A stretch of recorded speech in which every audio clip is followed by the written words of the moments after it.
Hello everyone and welcome to Wild Beyond the Witchlight, How to Run Chapter 4 here on Dork Tales. In tonight's episode we're going to be discussing how to run Chapter 4 of Wild Beyond the Witchlight, Yawn. Anyway, did I get anybody? No, I didn't. Alright, so hey everybody. Don't do that, that's evil. Yeah, that's true. I am the Dungeon Master of our little campaign here on Dork Tales. I'm Kelly. Nice to meet you. I use he and him as my pronouns, and I am very happy to be here because it is a good time to talk about this. I think we're all recovering from Onyx PathCon and doing like moving and things like that. So having a low-key night before we head into the final stretch of Witchlight is very good. I know, Robin, thank you for being here. I know you're sick. Caitlan is a cardboard cutout tonight because she has a night shift and will hopefully be joining us if we go long enough. But if not, she sends her love. So with that, why don't we go ahead and send a circle around and say hello to who we are, then we'll start answering some questions and do an overview on what worked for us on Chapter 4, what we would change, what I did change, and some suggestions to help you run it a little more smoothly. So first off, let's go ahead and start with Christine. Hey, how's it going? Hello, I am Christine. I am Lasor, because I foolishly did the thing called working out. And yeah, I play Gwendolwynne Shafra. You can call her Win. She is our human monk. Nice. All right, pass over to Christa. Hey guys, I am Christa. You can use she, her, or they, them pronouns for me. And I play Isaac Ronaldi of the Runigling, our Leonin rogue. All right, let's pass down to Caitlan. I'm not here. Okay, thanks, Caitlan. Also, she and her. Oh, thank you. Good to hit that. And finally, Robin. Hey, Robin. I was very confused for a second. Because you're on a lot of cold meds right now. I am on quite a bit of cold meds. I went to work, then everything went way worse, and so I went home from work today early. So yes, I am tired, coughed, medicined up, so it should be a fun night. But I'm Robin. Okay.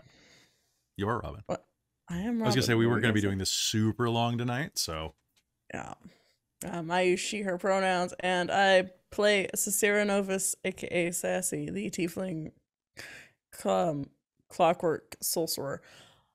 You're doing That's great. awful. You're doing Thank great. You. Thank you. So folks, we're going to talk about Yawn right now. So quick warning, we are going to be talking about things that happen in Chapter 4 of Wild Beyond the Witchlight. So if you are playing in the game or are trying to go in blind for some reason, this is probably not a good episode for you to listen to. So just like mute us and walk away so we get the view. And yeah, but if you are willing to hear what is happening here, it is going to be a lot of fun. We're going to be going through that shortly and kind of comparing notes. So with that little bit of spoilage warning there, let's talk about Yawn. So how did you all enjoy this compared to previous chapters? Not as much. Yeah. I think the previous chapters were more fun. This one felt a little bit like a dungeon crawl of you have to go here, you have to follow this path, you have to do this. Like there was not as much free form, it felt like. And we even changed that a little bit of like there was a path you were supposed to take, but we were kind of like, hey, what about this path? What if we do this? What if we do that? You guys did mix it up a lot. Yeah, you absolutely did. Did you find now? Okay, let's go through the big beats. Okay, so Yawn. So Yawn obviously is a bit different than the other ones. The other ones were a little more freeform. Yawn does have quite a bit of traversal that you can do, but we kind of streamlined it to make a path. But once you get in the Motherhorn, and Loom Lurch kind of suffer from. I mean, each one of the hags has their domain, right? Which does give you a bit of a micro dungeon crawl there, but Motherhorn is just. It feels a bit bloated for what you have to do with it. Yeah, it felt like I felt kind of lost. Like I didn't know what to do. Yeah. So I liked the setting of Motherhorn the best. Like I felt excuse the theater pun, but the set dressing for Motherhorn I thought was the best of all the hags. Like the map was incredibly daunting to look at. I did not like it, but I felt the interactions we had and the descriptions and the whole vibe of the place. That was my favorite of the hags that we faced. I really enjoyed the theater, and I love that she's just like Yeah, I just want to be entertained. And I want something new because I see the future and I know everything and I want to be surprised. Like, I really enjoyed that. how do you And she was think just creepy. how do you think that Endolin stacked up compared to the previous hags? Where would you rate your favorite hag? Who's your favorite hag? I think she was the best one. Yeah. She was like legitimately creepy in her description. Mm-hmm. And I liked the mother horn, but overall I didn't like Yawn. I can feel that. Like, because it didn't feel fantasy. Like the bleak landscape sort of thing was just, there's nothing to do with that very much. And it kind of, so I've heard, so one of the things that seems to be represented here is that there are 3 hags and they're kind of set up like the Norns. So like you've got like the Skald, Urd, and Beldandy or Verdandi kind of thing, the past, present, future type of thing. Mm-hmm. But they're not sequenced in order. And that really bugs me because if you look at it like Hither, Thither, and Yon are all set up in basically, they're not sequential. Like they're not in the order they should be if that parallel or metaphor is supposed to be playing out. Yeah. Like for example, I think that Endolin is the youngest of them all, which makes sense because if you're going by like a Norn parallel, then Skuld is the youngest of them. But Bavlorna is the middle child and is the first that you go to, whereas Scabbath is the oldest. And it feels like some of them should be like inverted or reversed. And I think that that could have been really great if you start in Thither, in Thither. So like you have a forest setting and then you go to a swamp setting and then you go to a blighted landscape and you're watching the land degrade before you make it. And I think that works better. Yeah, that's fair. I guess I didn't really see the swamp as very creepily swampy because it was the first area in the Feywilds we went to. I was seeing it more as fantasy wildlands. But what would that have been like? I if felt us going upwards, like vertical. Like the swamp was low. The Thither was more like foresty, hilly kind of area, and then mountains. So I liked that aspect where we were going kind of like you're climbing the ladder to the castle at the top kind of thing. I get where Kelly's going from with a storyline is that you start here, you drop, and then you peak. Like when you look at story structure, like that's the ideal, right? Is in character development, you start as like average, like base land, then you go dark and everything is bad and gross. And then you start having to work your way out of that, and you work your way out of it through the barren lands and then get to the castle at the end. Yeah. So having that, I think having that dip would have made more sense. Now, Though I kind of see it as like, you start with the Witchlight Carnival, right? So you start at a really high fun point there where you haven't really developed, you just kind of, you're at your lightest. But to me, feel like, and then you... Witchlight isn't part of the story. The carnival doesn't have anything to do with the story. The carnival is the prologue. Yeah. The carnival is the narrator saying, sit children and listen.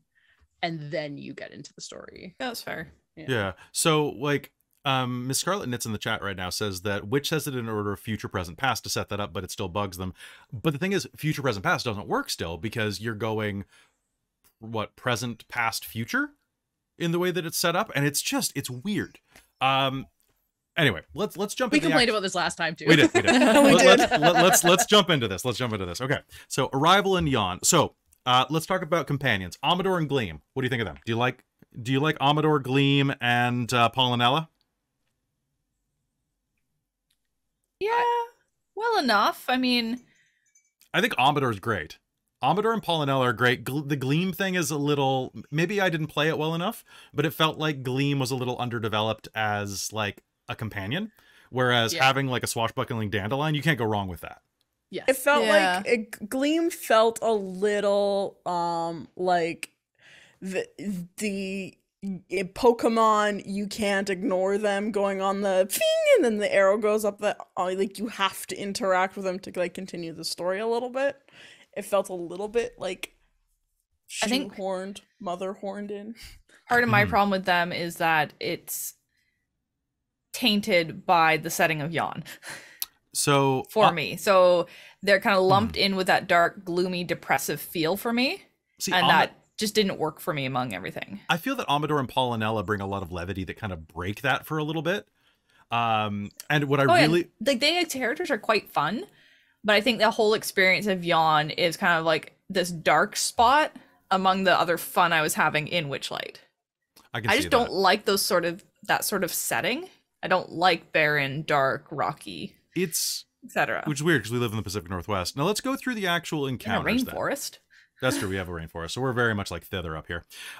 Okay, going through there, Astronomer's Throne definitely did not fit the vibe of this module, but it was cool.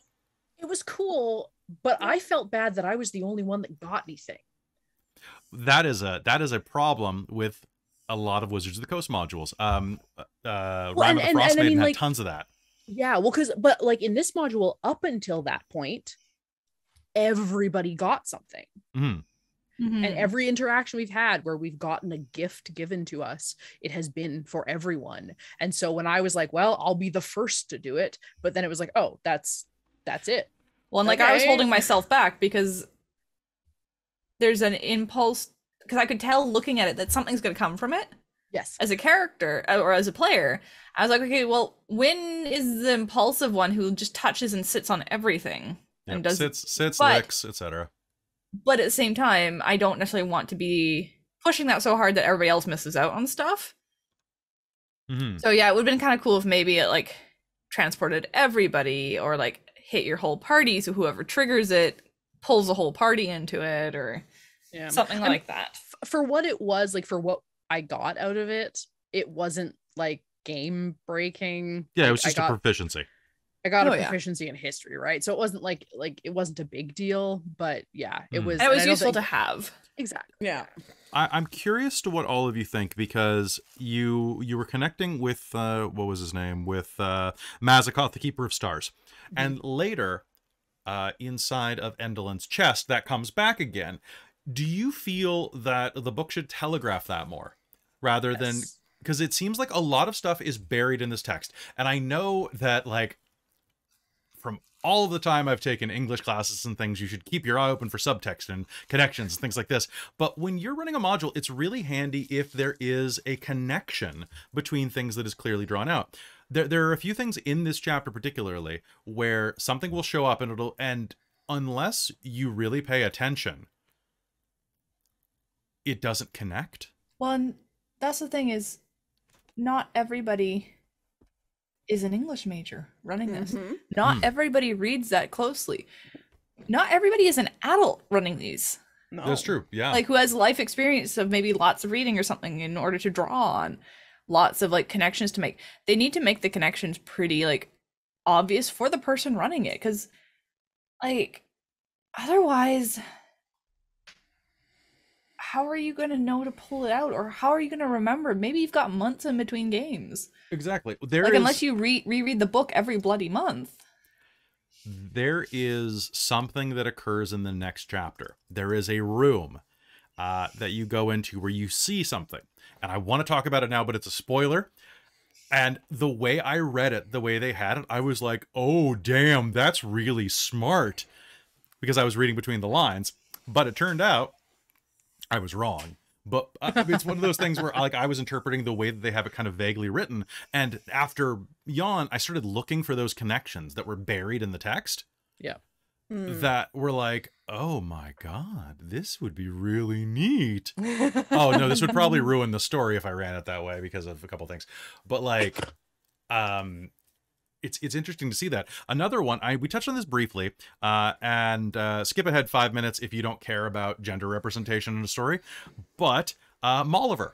Someone pointed out to me that Molliver in the story is a non-binary character. So the only way that you know this, so if you're reading people's write-ups, they never mention that Molliver is non-binary. They never say it as such. All they do is use they pronouns. Yes, Robin, what's up? I have a question because I have an answer. I hope. Molliver is part of the Valor's Call, right? Yes. And Valor's Call is from an old D&D thing, right? They most likely were not back in the day. Yes, exactly. So it's kind of like, it's kind of a bit weird I mean, good that they're like updating and trying to like be Yeah. more representative towards things that have changed a lot since when D&D first kind of came out. But for old DMs that maybe have used Molliver, or other people that know D&D that know Molliver and pretty sure that they weren't non-binary in that, I think it's a bit of a odd choice for them to not maybe say something, because they might default. Well, and you don't even Yeah. need to say anything, because you know what you No. need to do? Just for every character in the book that you're bringing up as a playable NPC, brackets, pronouns. So I've been reading Strixhaven. They don't even do that in Strixhaven. They do have a pointedly non-binary character, and that is in their write-up. But when I was making my little quick references, I had to add pronouns because they still didn't do that in that. So and what happened was, I didn't even realize this, because like like I've written for a few gaming supplements now, and I've had a few things published on like various like websites and things like that. And generally, if I'm the most gaming companies that I write for, usually for like Onyx Path and Onyx Path affiliated places, prefer to use female pronouns or neutral pronouns when writing for the universal character. Like when they use this power, it does this type of thing, right? The reason being is that it's more inclusive to do that. And I've always thought the way that it matters when you're writing is that by using a feminine or they, so feminine or neutral pronouns in your game writing, you're either being more inclusive of people who normally aren't the majority in the hobby. And if so, that's great, because then like any you know, feminine or non-binary person who is reading the book feels more included automatically, has greater buy-in, and sticks around in the hobby. But it doesn't hurt anybody. Like, it doesn't hurt a dude who's reading it to go like, oh yes, she uses this power, or they use this power, right? It's just a thing, right?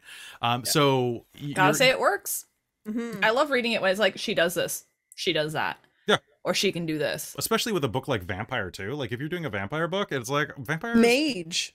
I was reading Mage, is like, wow, I feel very like empowered. Like, Which you should in reading those it. games, right?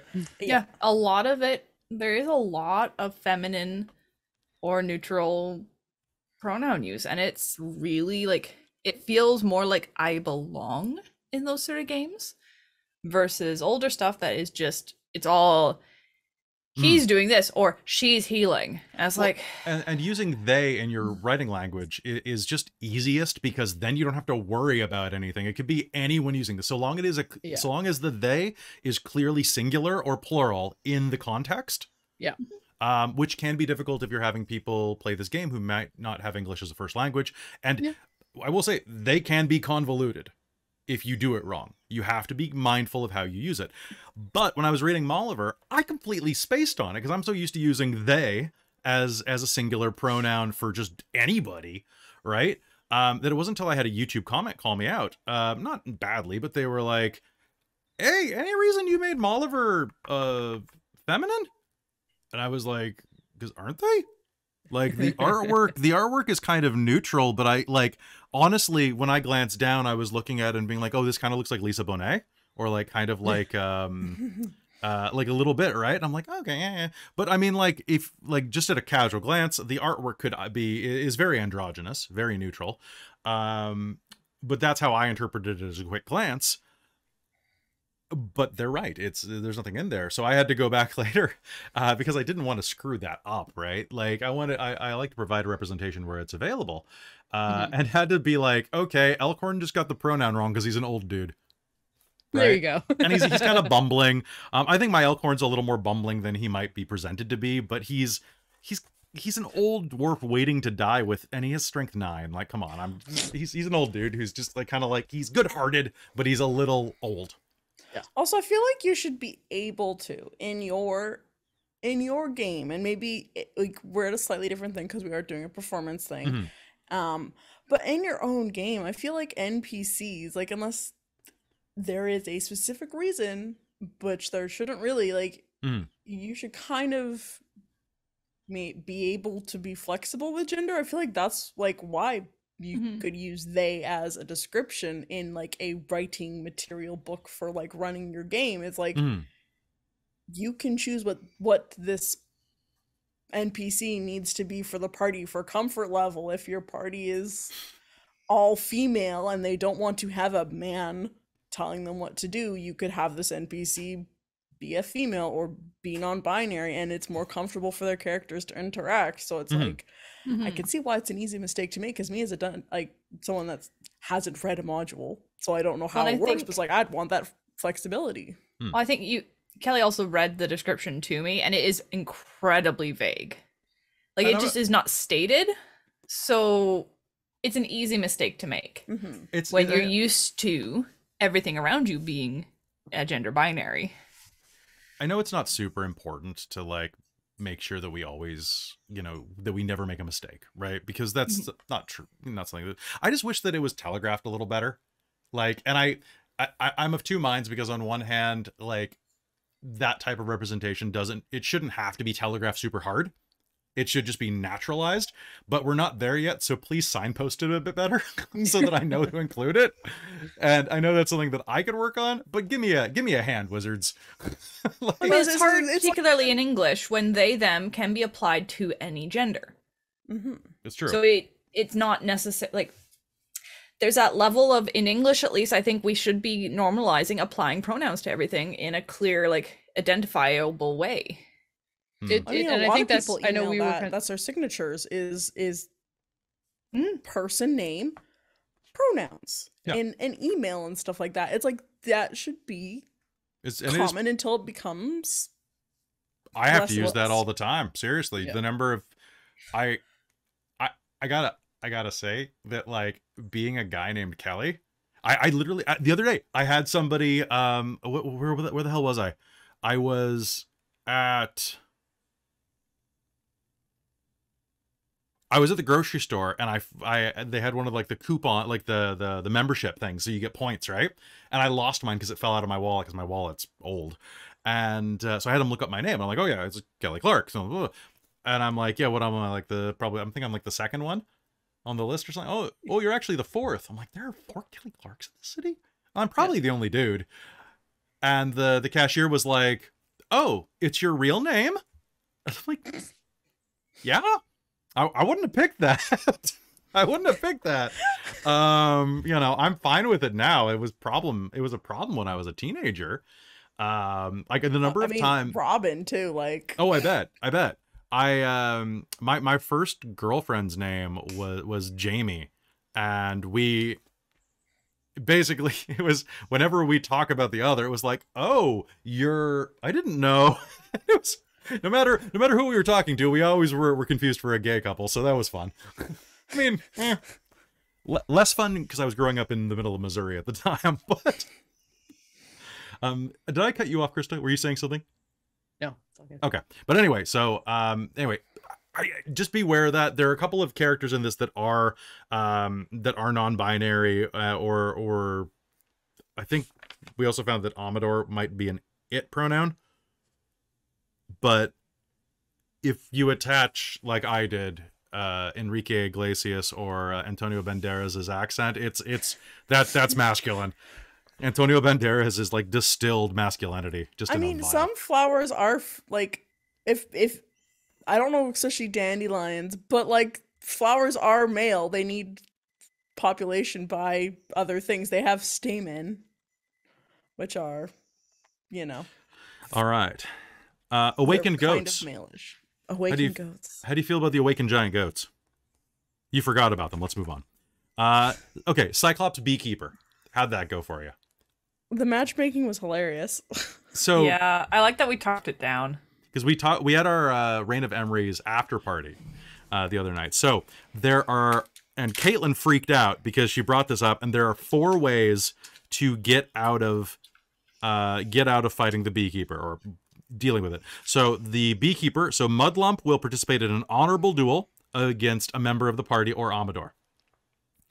2, you can confuse him with magic. 3, you can explain love to Mudlump. And you went that route and wrote it out. And I was so proud of you. Because that's what I think this module is things like, what is love? Baby, don't hurt me. The other is that you can like home invade him and take all his stuff. He's That's got a like lot the of more casual or classic D&D move. I feel that in the duel. It is very I wouldn't want to funny duel that. He was huge. how he's way bigger than he's supposed to be in the art, but I like that. What were you saying, Krista? it's very funny how so many people in our Discord are talking about like, oh yeah, I'm running Witchlight, I'm running Witchlight, I ran Witchlight, I'm running Witchlight, and how often they're like, oh yeah, they killed all the Heron Gone. And it's like, okay, I guess, but like, Why? go play Descent into Avernus. Like, Like Yeah. I hope you're as a DM, like you're having like the Feywild get a little bit mean back. Like I hope Yeah. the consequences. I'm hyperventilating over here because I can't imagine that they go play Avernus next and it's hell just full of Heron Gone. Because they multiply Yes. like rabbits. They multiply Yes. in hell. They're just a bunch of Heron Gone with horns. Well, I And kind of wonder They're how jackalopes. strongly emphasized it was that you don't have to combat through this one, Yeah. and how much it was just kind of like, oh well, my character's a fighter, so I just kill them.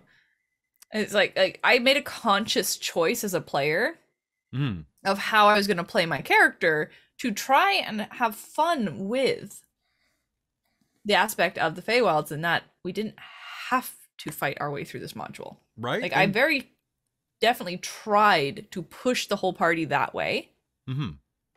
as a character, starting with the giant snakes in the beginning. Well, Yeah, you definitely set the tone with that, for sure, Christine. I think that was a really good thing. Because I remember, I do know this, that I think this module, I think Sassy was a little bit more fighty than the previous chapters, because Robin was a little bit like, we're level 6 and I don't know any of my abilities. I actually want to get into a little bit of combat, because I actually want to fight some things now. I mean, that's the other thing, right? Like I do want to use my abilities. I'm kind of, Right? That's I- kinda... it's now like twice I've played monks, and I kind of want to play them again in a properly like normal campaign to really get the experience of using the fighting abilities and how to Mhm. combine them with other stuff. Because I mean, the first time was Fendelia, which we jumped through the levels so hard that I didn't know half of what I had. that's true. We went back and forth a lot in that one. It was a weird conceit, but I liked it. So I kind of want to play a monk again, just in a different setting where we actually fight stuff.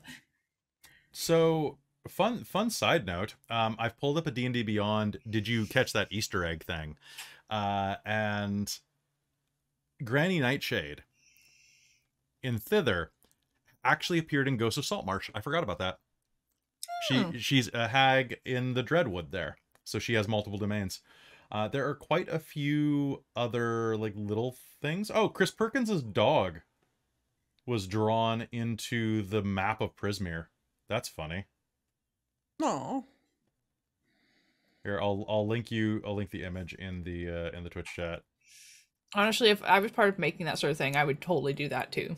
Molliver. Make sure Charlie was in it. Yeah, Wriggle Run. I mean, we put Charlie in like half of our games on the channel. It's true. So, the Wizard of Oz reference is pretty cute, actually. I'm very sad that we actually didn't have Clapperclaw the Scarecrow continue with you all, because then at the end you would have been escorted by an oil can, a scarecrow, and a lion, or a dandelion. Oh, yeah. That's so, amazing. That would have been really good. I think that would have been very cute. I would have loved that. Let's go through some more of the random encounters, because we can blur through those pretty quick. Evil Kite. I hated this one. So this was, you missed that episode, Krista, so that you were sick that night. The Evil Kite was the one with the goblin child who is stuck to the kite. And there are only a few ways to defeat this thing. What you have to do is the kite is attached to her and is flying wildly based on her emotions, which she's obviously freaked out because it's trying to pull her off a cliff, kind of. And if you cut the string on the kite, she ages 40 years. Instantly. Or 50 years? Something like that. It was a lot. It's a lot. So she ages to old age, basically, because she's a goblin. They don't live quite as long. But what you have to do is you have to calm her down, and then you have to remove all of the ribbons from it. Each one removes like 10 years from the curse. It's just kind of... There's nothing to it. Like, there's no... It's one of those ones where, I think it's one of those ones that is a trap for people playing normally. Mm-hmm. Because your first Yes. instinct is to cut her from the kite. But I don't like things like that. And that's one of the reasons I had problems with some Curse of Strahd stuff, because it's that old style of game design where it's a setup with an immediate mousetrap punishment. Like, if you do the obvious thing, an irrevocable problem will occur. And while I understand the reasoning behind that, and I'm fine with the reasoning as it is, it sucks to be the player who goes, oh, we just ruined someone's life in one fell swoop, and there's no way for us to fix it. There was no way for us to know that. Like, by doing what seemed like the right thing, we ruined this character's life. And that kind of sucks. Because I liked how you played that one, because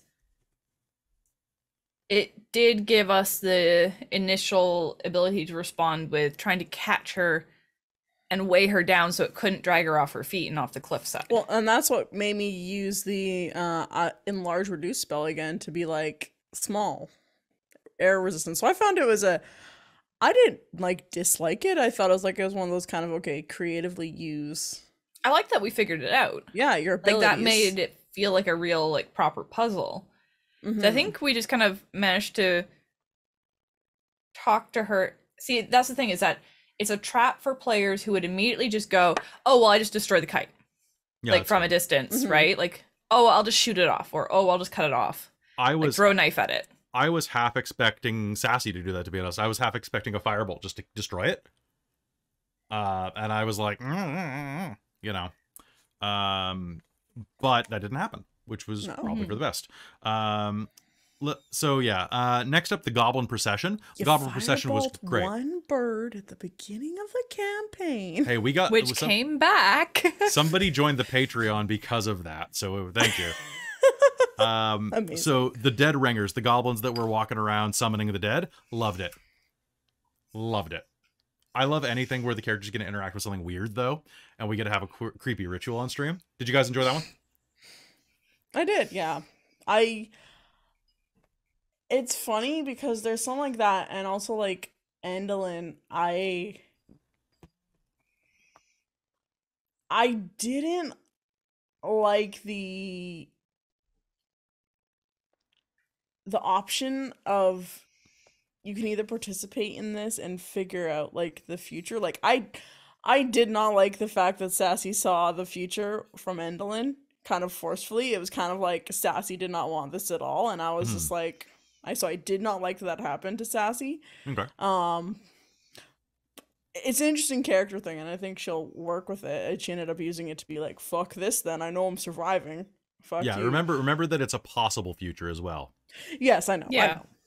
There are a But million I- possible futures. Again, we kind of use it to do something else because it seemed like none of us wanted to like know anything, but we wanted to participate in the ritual. Yeah, that Well, kind of... Yeah. There was that, but also they wanted something for payment, right? And they particularly, I think, wanted food. They wanted trinkets. Trinkets, which I didn't have any. So there was literally nothing I could do because I didn't have anything for that. I would have had to have asked somebody else to give up their ones so I could do it. So so after those guys, there was an encounter I just skipped, and that was Goblin Shadows. At some point, you could have encountered a bunch of Goblin Shadows that were kind of creeping up behind you, and they kind of just follow you and make spooky and threatening gestures and try to pick a fight with you, but they don't attack you. That just seemed kind of eh. It was a fun throwaway of like, there's things over there, and we were like, no. Did I No, hint don't at wanna it? go into You I might did. have. You said we saw them. Oh, Yeah. okay. Yeah. I guess I did.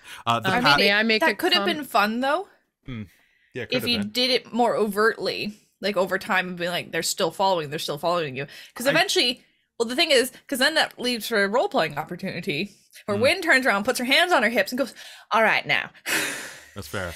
we can see you. So, Christa, what You were had guys- enough yet?"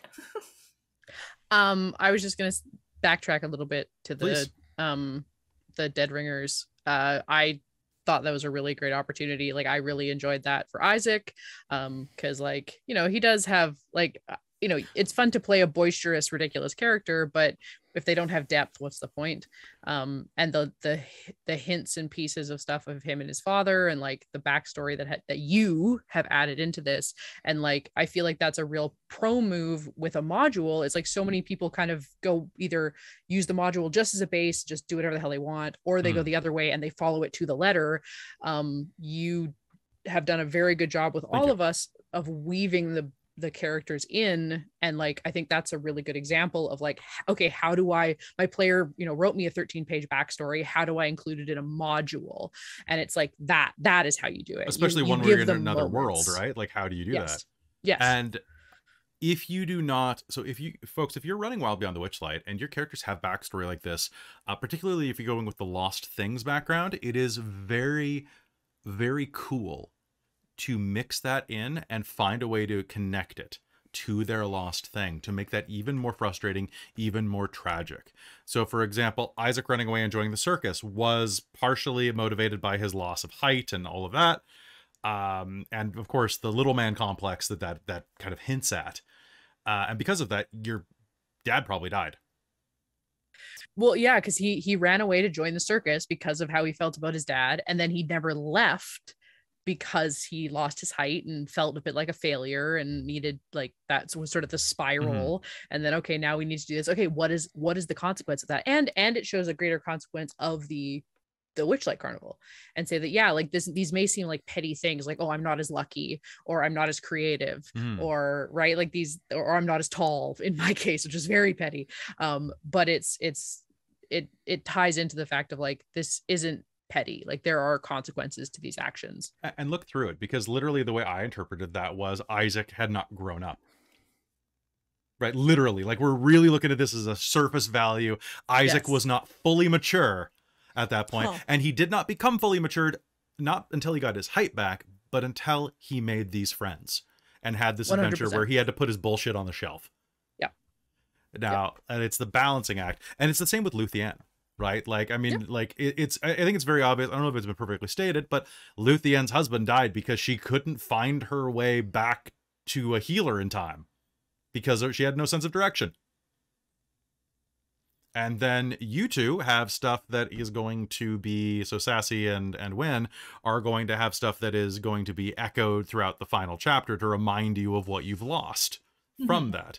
You know, while creativity and luck might not seem like it's a lot, it does affect your lives.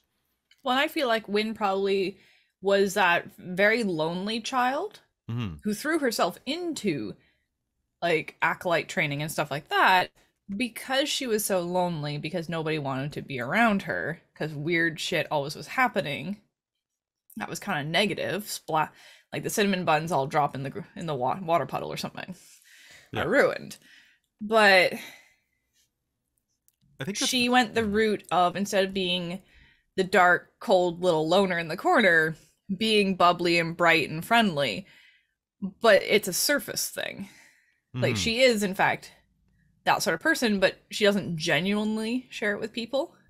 Like there's no feeling behind it until like the group and whatnot really did kind of like stick with her regardless of the weird shit happening around her. And the unlucky stuff, especially with like all the mud that got wiped on Isaac. Isaac never shoved her away, so she kept doing it. So basically she kept testing Isaac. All right, is this the time you're gonna shove me? Is this the time you're gonna push me away? Right? Like, I wasn't incredibly like thought out at first, but it kind of worked. But you kind of I just kept doing it. You go with the gut feeling on that, right? Like you find out like a character motivation, you just kind of lean into it. Like, I mean, like Sassy as well with like the lack of creativity, being as sterile and not stuck up, but like cloistered off as she was at the start.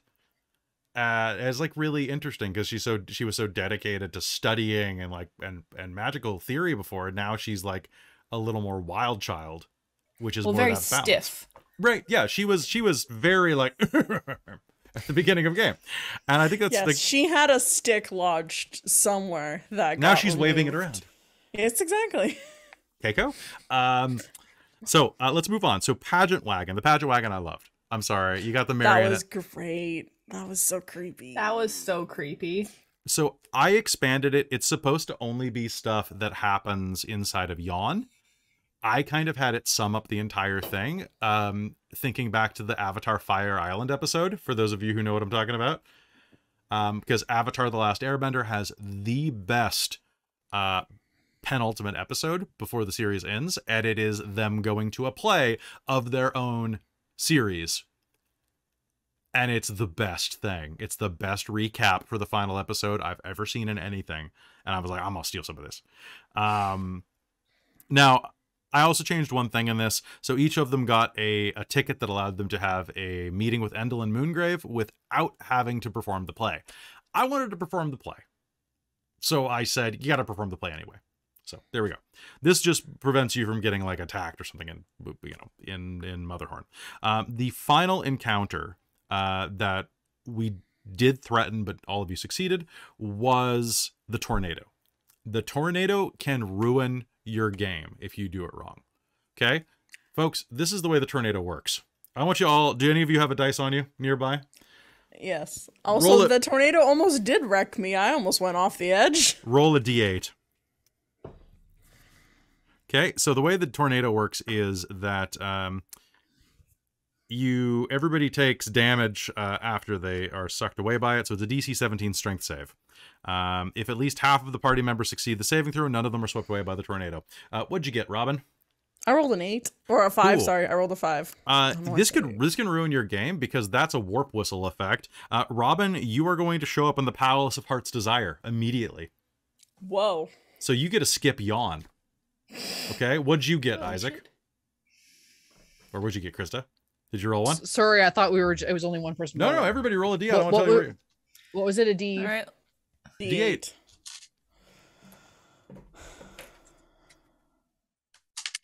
I'll roll 1 too. A 5, you would have ended up on top of one of the Fey beacons. Okay.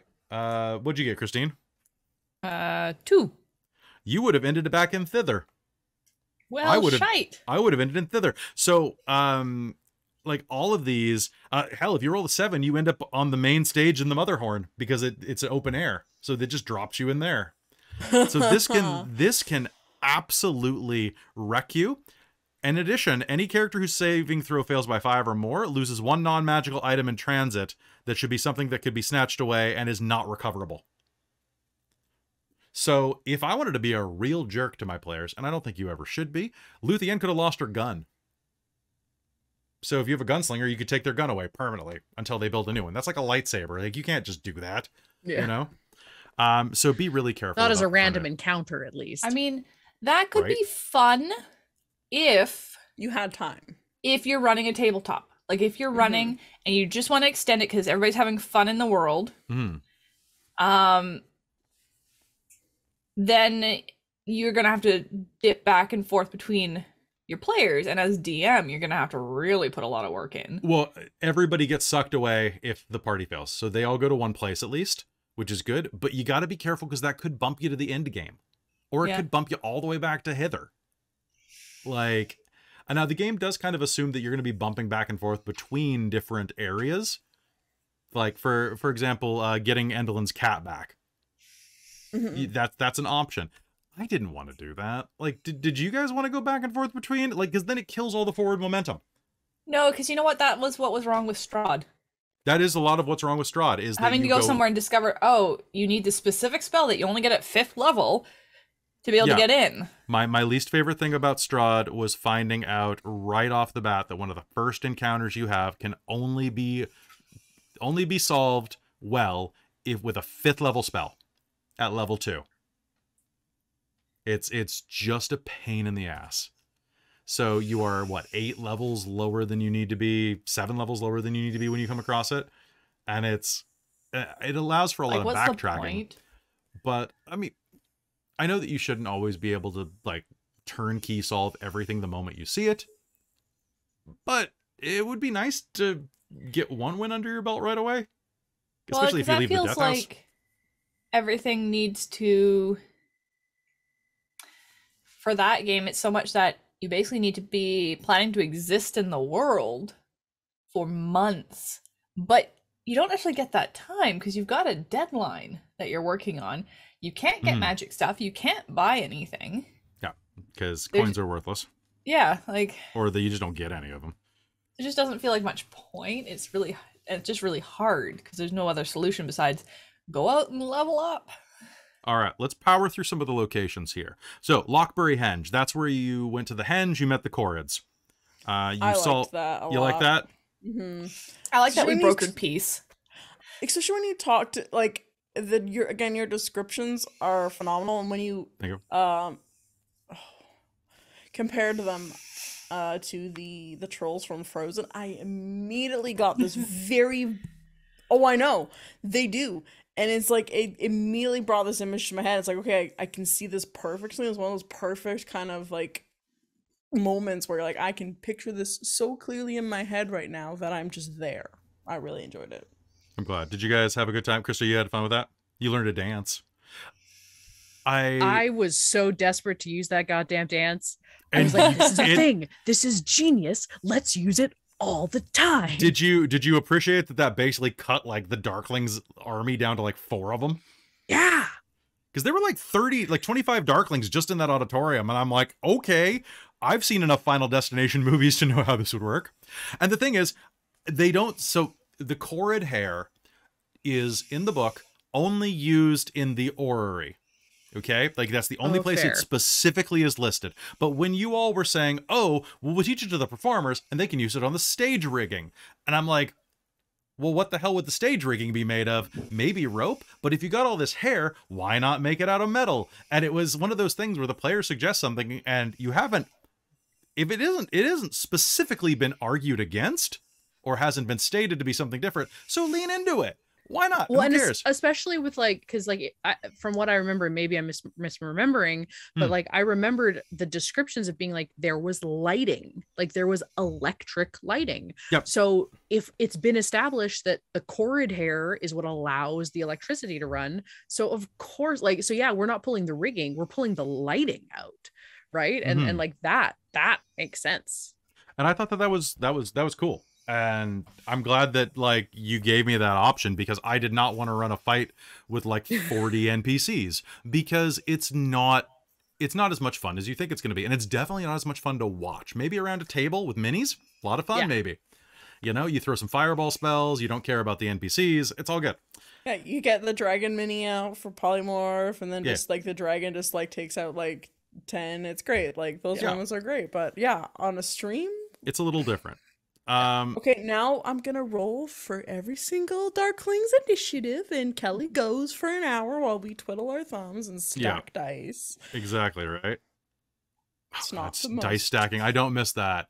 I don't miss that, because that sound is awful when it falls. The Fey Beacons. The Fey Beacons were all right. They're okay.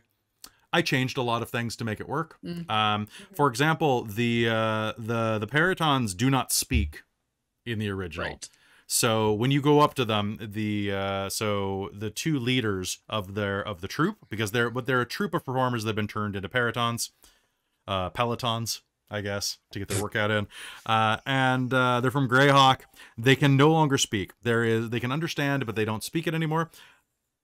And the way to get them out of there is to either perform for them, watch them perform, or kill them. And I'm like, this is dumb. Like I want them to have a bit of interaction. So I think I made it so that the 2, like the mated pair could speak or something like that. Yeah, and they were like Jersey Shore. It was amazing. Like and I think you started with them and then realized that like, oh wait, they're not supposed to talk. Yeah, because I forgot to highlight that. I've been highlighting the hell out of this book. It was awesome. I think it makes it better. Yeah. And then lighting the beacons was fine. That's supposed to take a lot longer too, because you have to go up and down. It's a time quest. Hand wave that kind of stuff. If there's no obstacle from a player doing something, just hand wave it. It's not worth like making people wait around for a half hour out of game just to be like, oh, and you climb another one. Thank you, everyone. I feel like Yawn in particular, I've been getting more obnoxious with it, but thank you for going along with my lies of I'm from the Gazette. We're here to review your show. Like, oh, it was so Wynn's good. Just been like, yeah. So thank you, everyone. Sassy's like, great, cool, you have a plan. I don't, so this is I'll go along. Now that I'm creative, I can go along, but she's still working on that improvise. I've been trying She's to still play learning it. the thing with that of doing the kind Yeah. I love it. It's very, very good. oh, okay, Isaac, you can be that. Yeah, sure. So, Professor Multiverse in the chat brings up a good point. He says, I will always say it, I don't understand why the Fey Beacons is one of the big 3 encounters when it's basically the Heartless Bard in Downfall. Moreover, the writer seems to have forgotten the Rule of Reciprocity. So, quick reminder that in the Feywild, at least in Prismeer, there are 3 rules, and this is something you need to kind of reinforce. I feel like I could have reinforced it a little harder, but what they are is, of course, the Rule of Reciprocity, which means that, here, I'll just quickly remind you of what they are. So the main ones are the rule of hospitality. When a friend, an enemy, or a stranger enters your home, you're expected to be gracious and accommodating to them until such a time as they prove by word or action undeserving of such hospitality. The hags have done this to you. None of them have attacked you. None of them have done anything bad to you until you did something bad to them. The rule of ownership. You must not steal from a friend, enemy, or stranger. You guys have broken that like crazy, including that staff you have, Sassy. To take something that doesn't belong to you without rightful owner's permission is a crime and unforgivable breach of etiquette. What have I stolen? Probably stuff. I don't know. And the rule of reciprocity. When a friend, enemy, or stranger offers you a gift, you are obliged to accept it and offer something of comparable value in return. Such reciprocation. Reciprocation. What am I doing? Reciprocation. I forgot how to speak for a second. It doesn't need to happen immediately, so it can be like, I promise that I will do this thing for you, but I got to go get it first. That's really fine. Sassy spared her life, and she gave her the staff. But she said, "That's my staff. Give it back." Multiple times, she asserted that it was her property. But we'll see how that goes in the end game. Well, I think for the most part, Wynn has only ever taken her thing and stuff that she knew belonged to other people that the hags had stolen in the first place. Well, that's actually not slightly different. It's slightly different to you. I guess that's true. I did take some stuff. So you took things from the hags. The hags are the ones who rule the realm, so they decide what is their property, and they have decided that everything in Prismeer is their property. So literally, you can't take anything technically without it being stealing from the hags. So you got to kind of hand wave this a little bit. There are a couple things that, should you succeed this module, will not be forgiven if you took. I'm not going to tell you what they are. But there are some things that if you save the day in the end, there is some punishment coming if you stole them. Not going to tell you. I think most things we bought. You're probably fine. For the most part. The only thing that's probably is, I'm gonna guess, the unicorn horn, which states we're just keeping to unlock. Sassy has no plans to keep that. Yep. So you have to use that to unlock. Remember, there are 2 steps. Oh, we didn't steal that. Yeah, you did buy that. No, we did buy that. Yes. So it's true. But what Professor Multiverse is saying is, at the end of lighting the beacons, the Prince Aligarthus just leaves. He just bounce out of there, and he doesn't give you anything. I changed that. I gave Luthienne a ring of water walking. It seemed the perfect thing. Also, he would have broken his neck had he jumped into the lake using a ring of water walking, in my opinion. So that seemed like a good time to give that away. It also made it like way easier. There's also supposed to be a lot more rowing of a boat because these are all like jutting out of the water. I was just like, give the dude a break. So give him something that he can give to the players of equal value, a little magic item. Try to give them something a little minor, like a little flavor item. I would say like a ring of water walking, slippers of spider climb, something like that. Slippers of spider climb are way more potent than ring of water walking in terms of game mechanical value, as you saw with Wynn. So be careful of what you do. So, and then we did the Briganok Mine. I was okay with the Briganok Mine. It was kind of... There are a couple of things in that mine that were really weird. For example, the Briganoks put you to sleep unless you're immune to charm. Basically, period. They don't kill you or anything, which is nice of them. The Rivenwish Chasm, where the Flame Skulls show up and just give you shit. That's kind of fun. It's better when you name one of them Bruce. But generally it's better when you name any Flame Skull Bruce. Obid's Grotto, where you meet the pony with the like little house on top of it. That was pretty great, just visually. But it felt like that part of the chapter didn't really flow. It felt like we were ticking off boxes more than anything, right? Mm-hmm. And now we're going to reach Motherhorn. So Motherhorn is complicated. The rain cloud balloon is there. Technically, y'all did not get to Prismere, or pardon me, to the Palace of Heart's Desire the way you were supposed to. So you're not supposed to be able to, according to like the base assumption in the book, to fly there. The rain cloud balloon is there, which you guys stole, but there's another thing you stole. Isaac specifically, Gone in 60 Seconds, stole it. So like Technically, I wanted to steal the ornithopter. You stole both, technically. Yes, but I suggested the ornithopter. So what you're really supposed to do, and it's actually kind of a cool thing, at the very end, you go into, let's see, the dandelion. And I guess we stole the mirror. We stole the wardrobe with the mirror too. You did. You stole quite a few things, but at this point, you're just getting fed up with hags, so I can't really blame you. There is a room inside of here. I'm just trying to find where it is in the book, but basically, there it is. Bottle lightning disc, hidden belfry. There's a hidden belfry in room M20, and you ring a bell that summons a flock of giant cranes, like pterodons, that you will ride to the Palace of Heart's Desire on their backs. God, that's so much better Than taking a Stormcloud balloon and like yes. I mean, it's kind of cool. I would much rather ride a us just dun dun dun dun dun dun dun dun. You get bonuses if you rode the giant dragonflies to ride them. You get bonuses on that. The bird's plumage is soft and comforting, and each passenger gains the benefit of a long rest at the end of the journey. Mm. You did steal a hag as well, technically. Solom pointed out. Technically, Nico stole a hag. But so that's the other way you get there. The other way is that Amador can lead you across the mountains through like a hiking expedition. So that's a thing. So Motherhorn itself.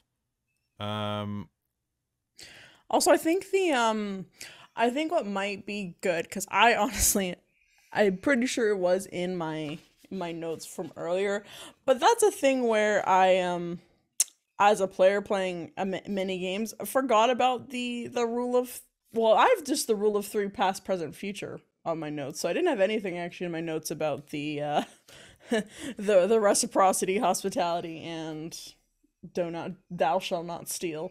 So that's one thing where it's like, oh shoot. Right, I forgot about that as a player. Oopsies. Nice. Yeah. It's like, yes, right. It's stealing. That's something we're not supposed to do in this realm. Oops. It's kind of hard to get that games. out of D&D mindset, right? Well, just different games too, right? Like playing several games where it is like something Kick Out doesn't really steal, but it's not like a slap on the wrist happen. Yeah, like in other games, where I'd get confused where this consequences aren't as they're stated. I will say that when you guys eventually advance in Netherdeep, there's a new place you will go in Netherdeep where theft is on par with murder in terms of crime. I know. Just gonna put that out there. I was reading that today. Today was one of my study days. So there's a lot of stuff in Motherhorn. Okay, the room with that turns goblins into masks, kind of weird. Didn't really love it. Gotta be honest, there's no way for you to fix it or help it aside from staying there for a month and using Dispel Magic. Yeah, right. I get like, yeah. I have like, it's like Dispel Magic is what, like a 3rd level spell, I think? Yeah. So I get like 2 3rd level spells and like a 4th level spell at this point. So it's like literally 3 spells a day. And then I can use sorcery points to do it, but I might get 4 spells to like dispel magic, and yeah, that was a bit rough. Yeah. Let's see what else. The play. I think the play works pretty well if you are drawing them out of a cup in real life. We did our best with the streaming format to try to make it happen. I thought it worked okay. solid B- effort probably, or B- result, just We because did of the best that we I think we could. did okay, but the limitations are the limitations of the format of streaming to y'all and not being in the same room. That's the other thing. If I had time to program a random generator for everybody so that you would click a button and your line would pop out, that would probably have been better, or something like that. But yeah. Or even like, yeah, just having them even cut up in a hat and then you pull them for each of us as we go around. Or something like That's that. a lot of work for Kelly to like try and feed us lines as also running. I think the problem is that's that with true, but the streaming format is that we're already describing what our characters are doing. So then describing what our characters are doing, describing what they're doing on a stage is much, I think it'd be a lot more fun if we had that moment where we leave the table and go act out this scene in front of everyone else at the table that's watching to then do that. I think that's what it's meant for. I think that break. Well, because the way it's done, I think, in the book is that you literally draw from a hat. So you have no ability to choose your line. It just happens. So potentially what could have been good even is just split it up randomly into lists, 4 lists, and number them and go, okay, roll to figure out who's starting off. And then you just have to go around, and we had no ability to pick. Kelly would have randomized it. So we would know what's coming up next that we'd have to say, but it would still be randomized in the order, right? Miss Scarlet so that Knits, could have worked. Miss Scarlet Knits has a good idea on Wheel of Names, which is like like an online like Wheel of Fortune style like spinner thing, like for prizes and stuff. That would have been a smart way to do it. I used a Google Drive. It was okay.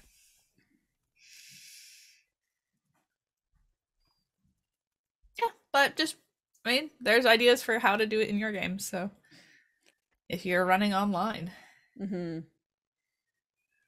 So besides that, what else we got here? So performing the play, that's kind of a thing. The way that the play actually works is that you all get a random roll, and that you set a timer for 10 minutes. You set a timer for, what is it? Like, player must ad-lib a tragedy. They can move around the stage.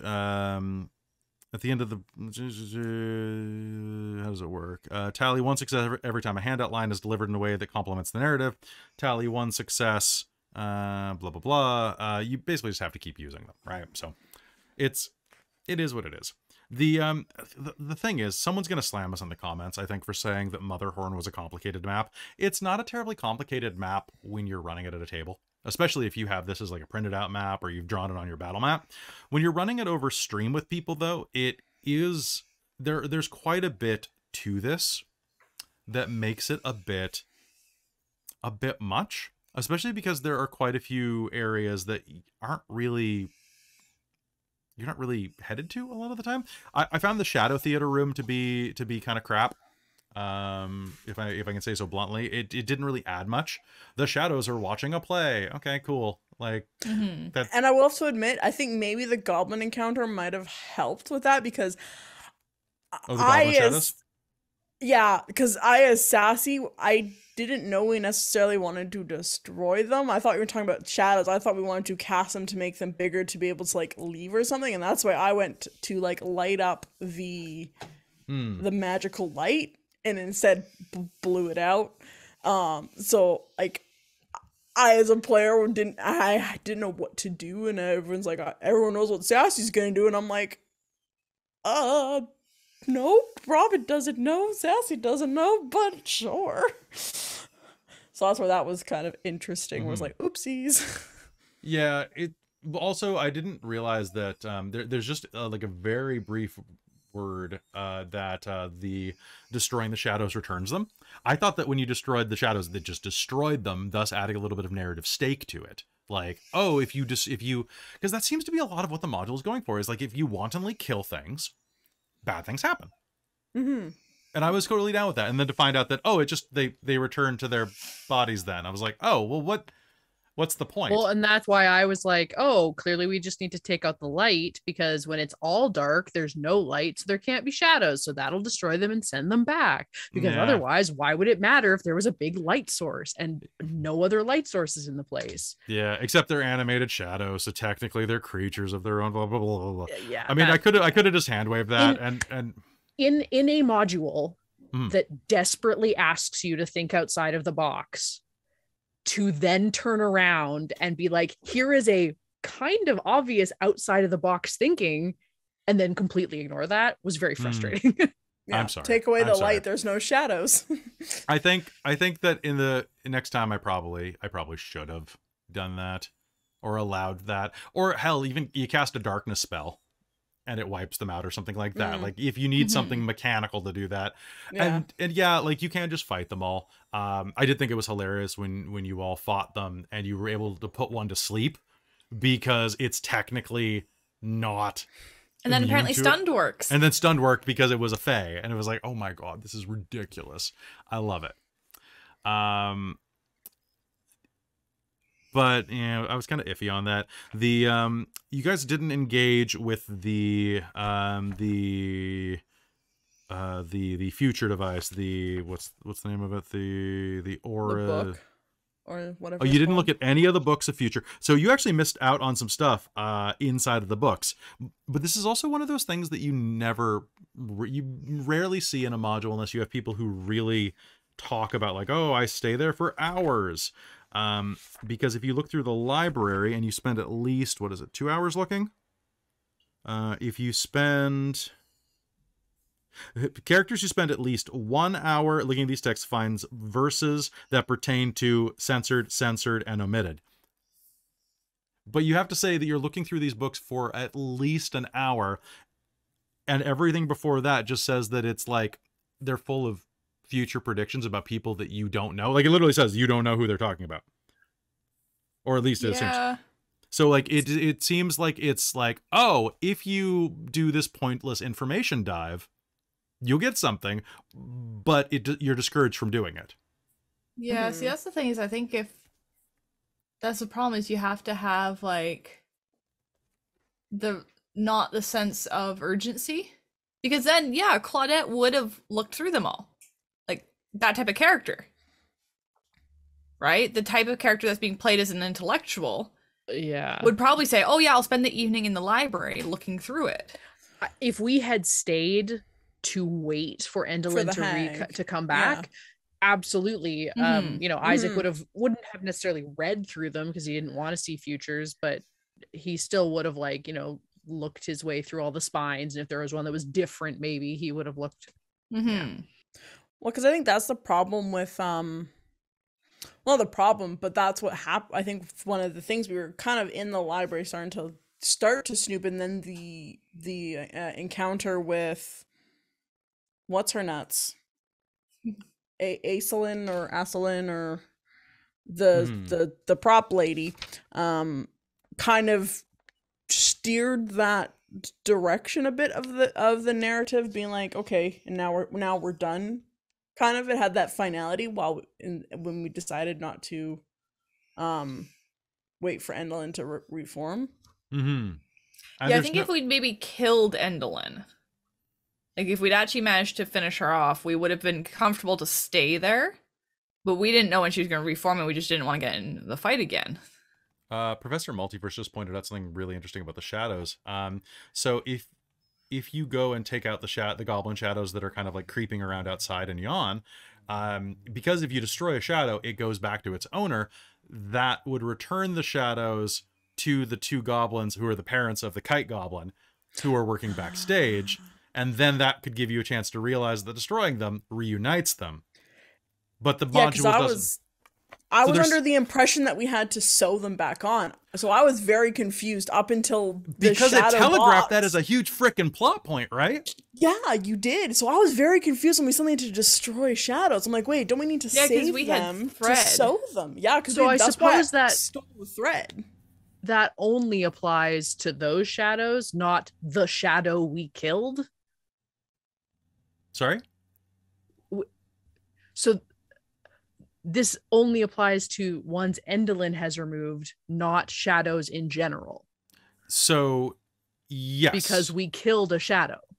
You killed a shadow, but that was one that Endolin had removed. Then why did it die? Why did I get guilt tripped into killing a shadow when it should have gone back to the elf? Because I forgot to read that sentence. You basically, son of a bitch! Oh, I did. That's why I was very confused. That's why I was so confused. Yeah. We went to go kill the shadows. I'm like, wait, that destroyed it though. It killed it. Why are we trying to kill people's shadows? That was my mistake at that point. That was my mistake. I still think it's better. I think it's a better story if it dies.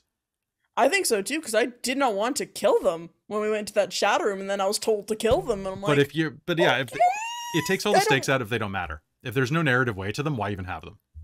Right? Aside from just like they're just putties, right? And then you're playing a Power Rangers game, which it's cool, but anyway. So I'm sorry for guilting you, Christa Ronaldi. I don't like any of the shadows in any of this because they're all wrong. They're all wrong. The shadows here are wrong. Other things inside of Motherhorn that I want to touch on. So there's a lot of like dungeon crawling you can do, or a lot of sneaking around you can do to kind of like look through stuff. It's all fine. There are places where you can just get blowed up by the Ornithopter, or not the Ornithopter, the Orrery. Endolin drinks bottled lightning to give flashes of insight, and if you drink it, you take lightning damage and might explode. Like it's got some fun stuff.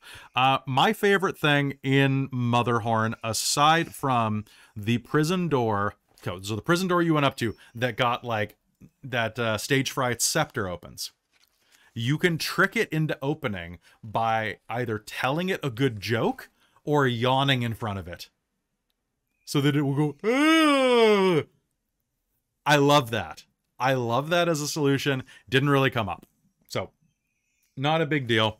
I loved having Skilla in this.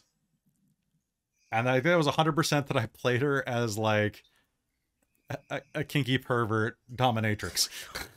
Idiot. She was great. That was the name I was looking for. Skilla, not Eosin. Eosin is Netherdeep. Whoops. Well, because you guys wanted to buy a boss fight. You wanted to fight somebody, and like the fight with Endolin was really quick because you had a dragon, and then you shot her in the face a bunch of times and monked her, and like it just like that combination sucks for an NPC, especially for an NPC who's just one person. You know. Yes, that was... I was kind of surprised she didn't have help there, but was that because we distracted the Darklings? Absolutely. It was you set it up to win. I had determined that she had gone back to her study, or her bedroom, I mean, to wait for the next play. So, and it just, you just wrecked her, right? And I think that's just a factor. So I wanted to give you something fun to fight, and the fact that downstairs Skilla / Charme had 8 animated armor props, I was like, oh, we gotta have a Beauty and the Beast fight, because you guys aren't gonna go downstairs and like barge into her dressing room, or you probably would have eventually, but I think it's way more fun if she's like, she barges up and she's like, I heard there's trouble up here and my patron says I gotta protect these stupid hags. No, I think that was great. It was kind of that moment again where we were debating what we were doing, and it's kind of one of those moments where I'm making the decision for you, players. You guys are up next still. Right? And fun. So so that's basically what happens in Motherhorn. It's fine. It does not have the same punch as, I mean, have any of the hag dungeons been really fun? No. I honestly think this is the best one so far. Yeah, it kind of is the best out of all of them, right? And it's, I mean, I kind of like that moment in the first one where when froze on the stairs and I was like waving the others back going, no, wasps. I think we had some fun in that. It? Yeah. But I think personally, and I think Robin kind of expressed this as well, of like, I felt really lost in Motherhorn. And I Mhm. like, it's why I went to violence as well, is because like Isaac wouldn't have, but I was kind of like, I need to hit something because I don't know what the fuck else to do. Right? It was kind of that moment where like, I don't know what to do. Okay, punch. Cool. Okay, we did the play. I tried to bring out an eclipse. The eclipse didn't do anything. What are we? I don't know. Fucking let's just do I something. guess we'll just fight her. I guess we'll just strike him. Yeah. So yeah, that is that's Motherhorn, guys. Like that's what we did to get through there. There's a lot of different things that you could do through here. A lot of ways to interact with the prisons and things like that. It's aight.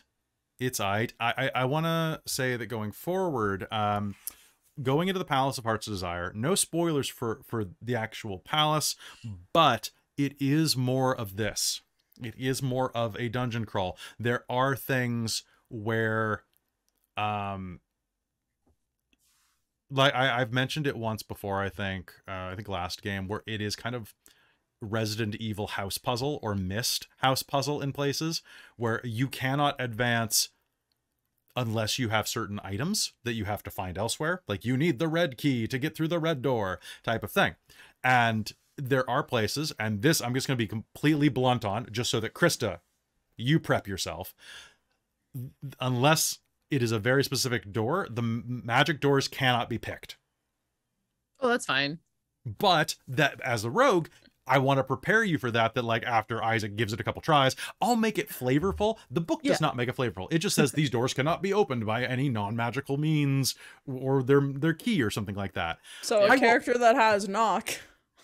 I'm not going to tell you if that works or not. That might. You might need to cast it at a higher level or something like that. Yeah. But I mean, when you come up against it, I'm going to have like the keyhole kind of go and kind of like pucker its lips and move away, or chew up your lockpicks or something if you try. Oh, right? that'd be so cute. Like, make it fun. This is Alice in Wonderland inspired, right? You know what I've been waiting for this entire time? I have not once opened a door. You know what I got made to do at the Witchlight Carnival? I got given a compulsion to knock before I open any door, even if it's already open or unlocked or whatever. Like any door I try and open, I should knock first. I've never once opened a door. So as you're going into the Palace of Heart's Desire, there are a lot of ways you can beat this thing. It has to give you a sense of how big the next dungeon is, and then we'll answer some questions from the audience. Motherhorn had 22 rooms in it. The Palace of Heart's Desire has... Let's find out. Has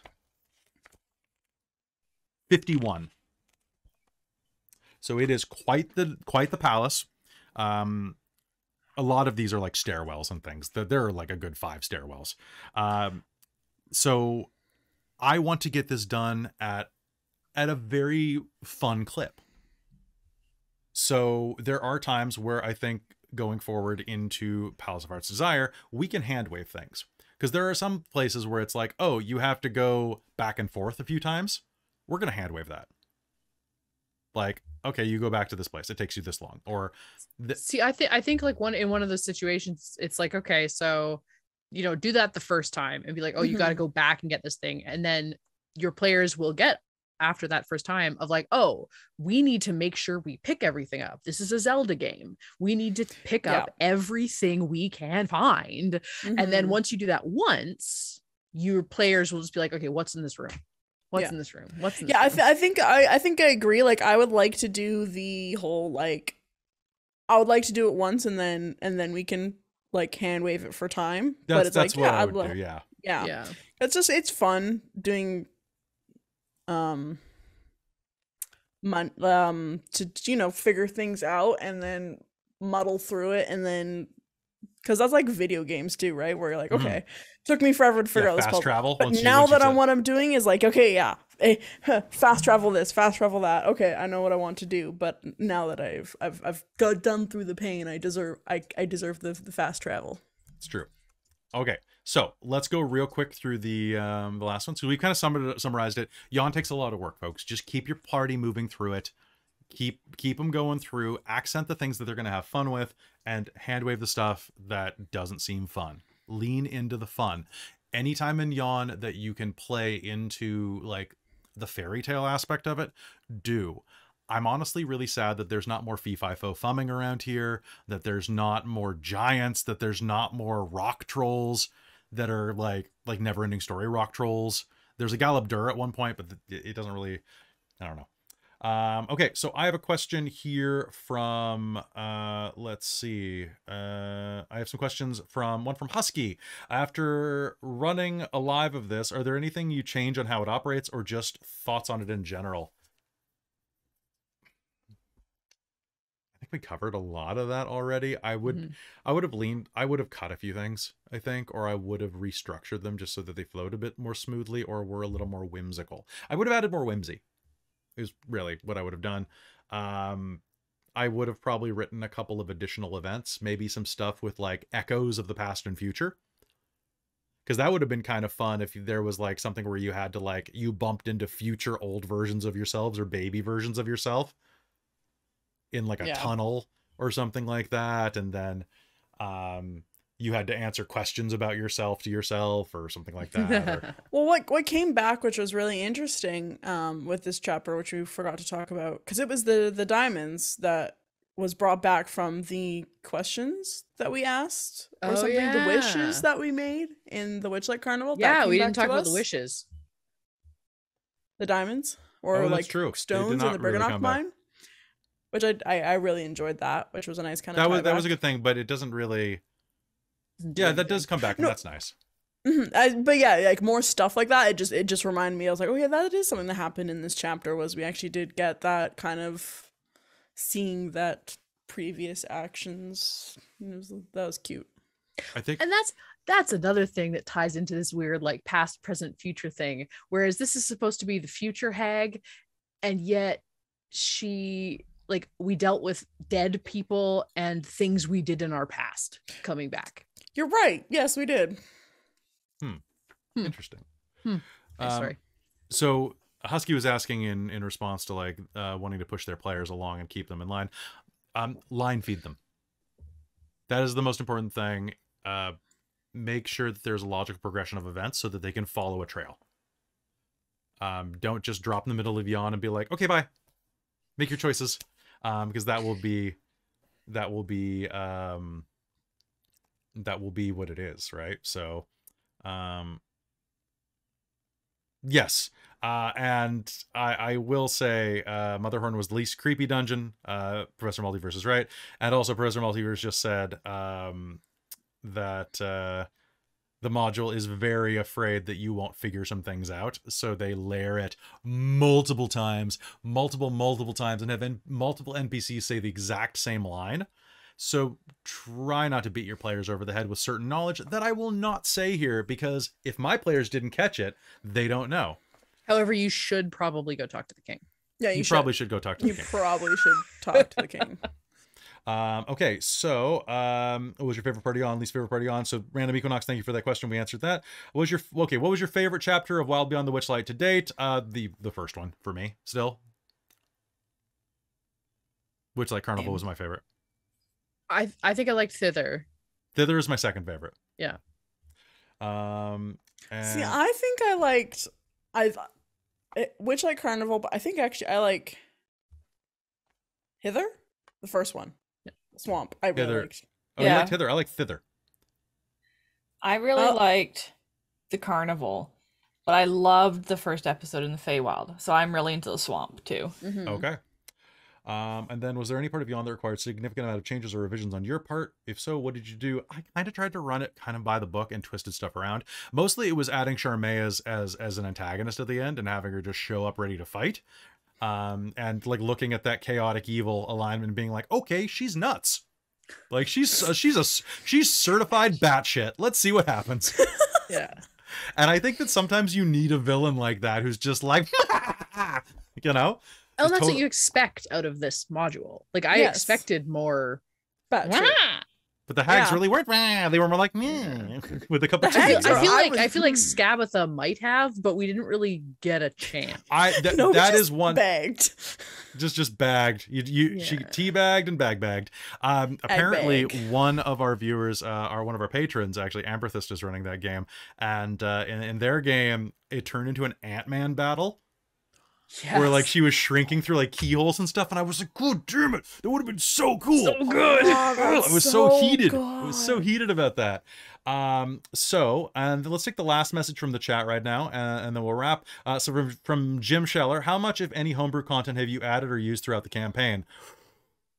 A decent amount. I'd say that it has been mostly cameo appearances.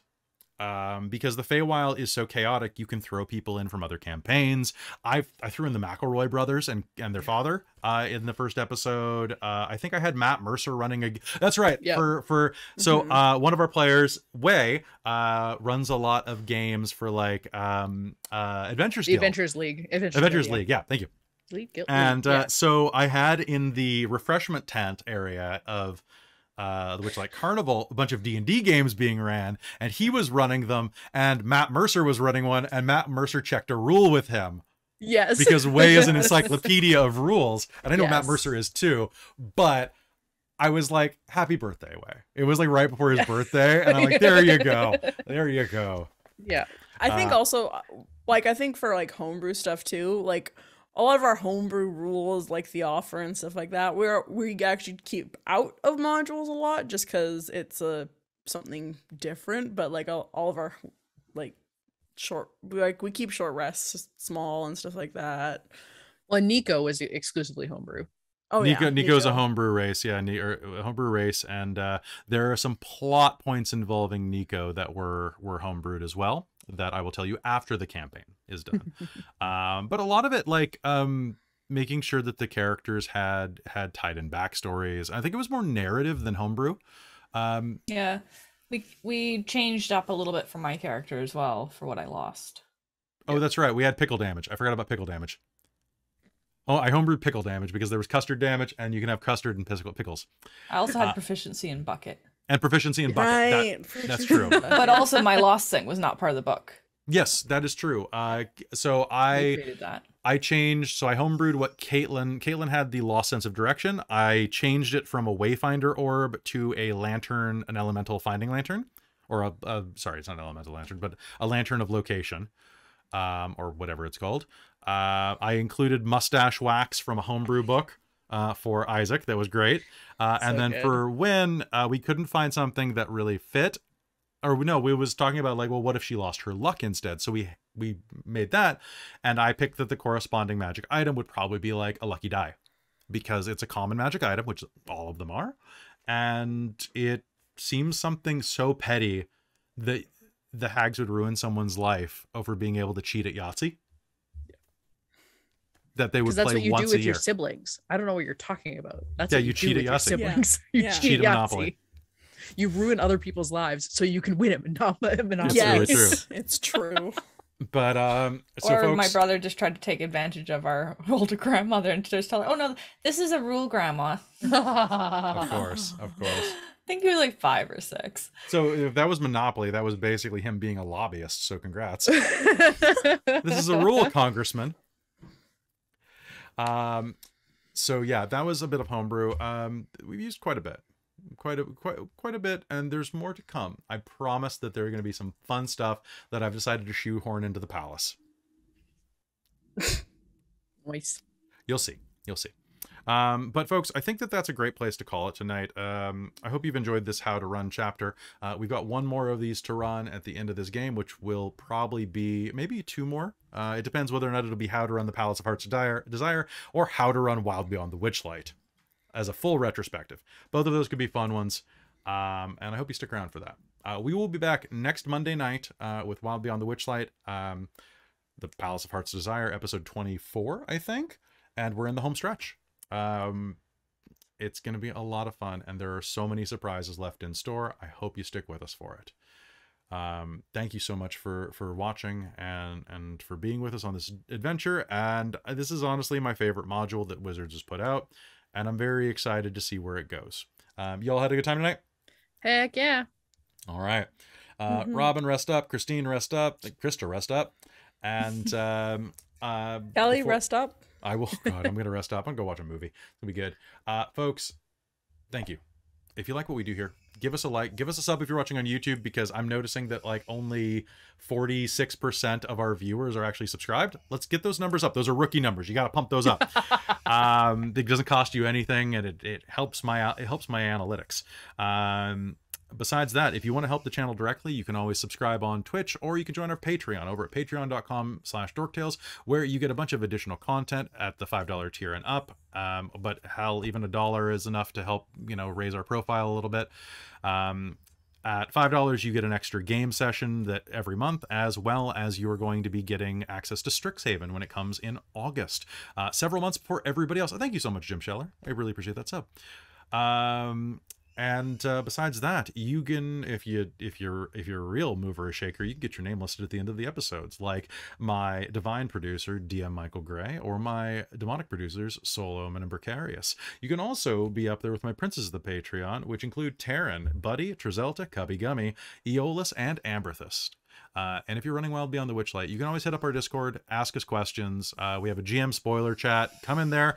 If you're asking me specifically, at me, so at Dorktales while you're in there, and I will eventually get to it, usually pretty quick. I'm not on the Discord as much as I would like, just because I'm busy with like prepping game. But when I am in there, at me, it's the easiest way to contact me. Or leave a comment on YouTube, which I always read them. I'm just a little slow to answer. I'm trying to make time for that this week after I finish my red lines for a project, like a published project that's coming soon. So besides that, join us on Patreon, and we're only 15 away from me doing something wild and crazy, because we're at 85 patrons right now, which is pretty. 84 patrons. Damn, so close. But join the Patreon, and at I think at 100, I said I'll start working on a new project, like a big project that has like folding bits. Yes, but that's what I have for you tonight. Thank you so much for tuning in. We love you very much. We'll see you next time on Wild Beyond the Witchlight. Good night, everyone.